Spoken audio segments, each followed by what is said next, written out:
2 Samuel 14. Now Joab the son of Zeruiah perceived that the king's heart was toward Absalom. And Joab sent to Tekoa, and fetched thence a wise woman, and said unto her, I pray thee, feign thyself to be a mourner, and put on now mourning apparel, and anoint not thyself with oil, but be as a woman that had a long time mourned for the dead, and come to the king, and speak on this manner unto him. So Joab put the words in her mouth. And when the woman of Tekoa spake to the king, she fell on her face to the ground, and did obeisance, and said, Help, O king. And the king said unto her, What aileth thee? And she answered, I am indeed a widow woman, and mine husband is dead. And thy handmaid had 2 sons, and they 2 strove together in the field, and there was none to part them. But the one smote the other, and slew him.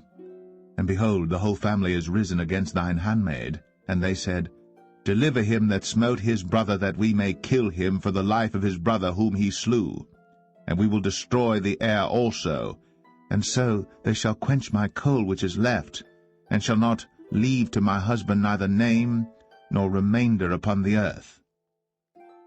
And the king said unto the woman, Go to thine house, and I will give charge concerning thee. And the woman of Tekoa said unto the king, My lord, O king, the iniquity be on me, and on my father's house, and the king and his throne be guiltless.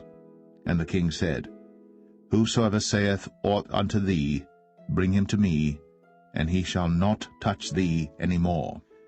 Then said she, I pray thee, let the king remember the Lord thy God, that thou wouldst not suffer the revengers of blood to destroy any more, lest they destroy my son. And he said, As the Lord liveth, there shall not one hair of thy son fall to the earth. Then the woman said, Let thine handmaid, I pray thee, speak one word unto my lord the king. And he said, Say on. And the woman said, Wherefore then hast thou thought such a thing against the people of God? For the king doth speak this thing as one which is faulty, in that the king doth not fetch home again his banished. For we must needs die, and are as water spilt on the ground, which cannot be gathered up again. Neither doth God respect any person, yet doth he devise means that his banished be not expelled from him. Now therefore that I am come to speak of this thing unto my lord the king, it is because the people have made me afraid. And thy handmaid said, I will now speak unto the king. It may be that the king will perform the request of his handmaid. For the king will hear to deliver his handmaid out of the hand of the man that would destroy me and my son together out of the inheritance of God. Then thine handmaid said, The word of my lord the king shall now be comfortable. For as an angel of God, so is my lord the king to discern good and bad. Therefore the Lord thy God will be with thee. Then the king answered and said unto the woman, Hide not from me, I pray thee, the thing that I shall ask thee.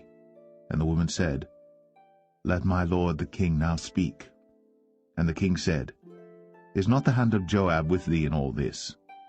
And the woman answered and said, As thy soul liveth, my lord the king, none can turn to the right hand or to the left from aught that my lord the king hath spoken. For thy servant Joab, he bade me, and he put all these words in the mouth of thine handmaid.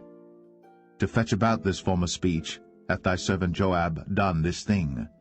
And my lord is wise, according to the wisdom of an angel of God, to know all things that are in the earth.